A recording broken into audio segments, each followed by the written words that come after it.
Nou, ik ben Hans van Rijswijk. Ik kom uit Vlaardingen. Heb mijn hele leven lang een dansschool gehad. En ben nu voor mijn hobby, ik ben gestopt met de dansschool. En ik probeer nu met mijn hobby nog wat plezier te maken. Hoe lang zing je al, Hans? Ik denk zo'n beetje 20 jaar. Maar alleen maar in mijn vrije tijd. Gewoon voor de gezelligheid.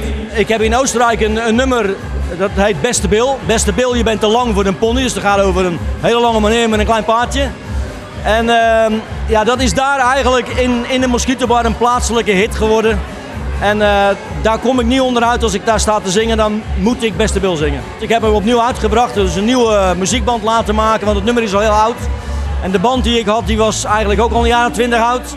Dus we hebben gedacht, we maken er is een nieuwe band van, een beetje moderner, de accordeon erin en zo, en gezellig. En dat is nu klaar. En hoe ga je er nou voor zorgen dat we nou niet alleen Westendorf, maar ook heel Nederland ermee veroveren? Ja, daar heb ik TV Oranje voor nodig, denk ik. Heb je wellicht ook een website waar mensen meer info over jou kunnen vinden? Nee, dat moet allemaal nog opgezet worden.